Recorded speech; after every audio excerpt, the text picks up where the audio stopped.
Vijayawada court complex లో న్యాయవాదులకు పెను ప్రమాదం తప్పింది. కోర్టు కాంప్లెక్స్ 7వ అంతస్తులో లిఫ్ట్ లో ఇరుక్కుపోయారు 6 న్యాయవాదులు. సుమారు 40 నిమిషాల పాటు గాలి ఆడక తీవ్ర ఇబ్బంది పడ్డారు. ఎట్టకేలకు వారిని లిఫ్ట్ నుంచి బయటకు తీశారు పోలీసులు, కోర్టు సిబ్బంది. లిఫ్ట్ మెయింటెనెన్స్ సరిగ్గా లేకపోవడంతోనే ఇలా జరిగిందంటూ న్యాయవాదులు నిరసన వ్యక్తం చేస్తున్నారు.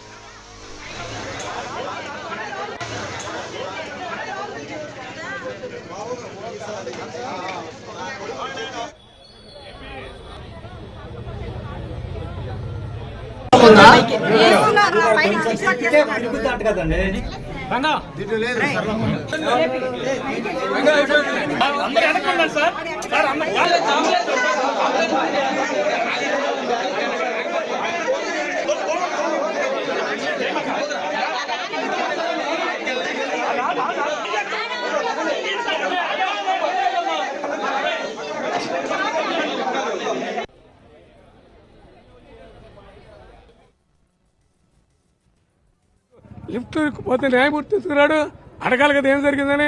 ప్రెసిడెంట్ సెక్రటరీతో వచ్చి స్పాట్లోకి వచ్చి ఎవరిని పిలిపించాలో తీసుకోవాలిగా. దానికి లిఫ్ట్ మెయింటైన్ చేయడానికి కుర్రోళ్ళు లేరు, లిఫ్ట్ బాయ్ లేడు, మెయింటెనెన్స్ వాళ్ళు లేరు, ఏసీ బాయ్ లేడు, ఏసీ తీసుకోవాలి లేరు. అదేంటిది మన జనరేటర్ పనిచేయట్లా, ఏంటిది నరకే కదా. ఏదో ఒక చిన్న సినిమా హాల్లోనే జనరేటర్ ఉంటుంది, లిఫ్ట్ ఉంటుంది, అన్ని ఉంటాయి. దీని అంతా పూర్తిగా వైఫల్యం. ఈ రోజు విజయవాడ కోర్టులోని లిఫ్ట్లు అనుకోకుండా ఆగిపోవడం వల్ల అందులో 7 వ్యక్తులు ఇరుక్కుపోయారు.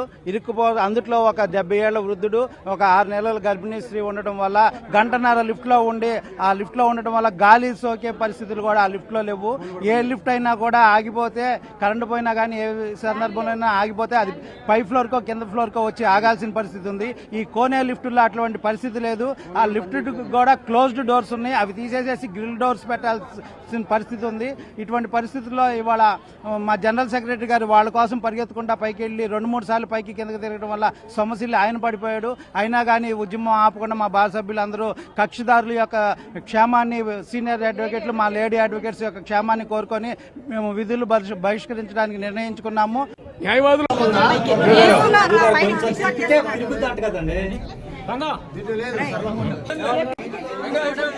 అందరూ అనుకున్నారు సార్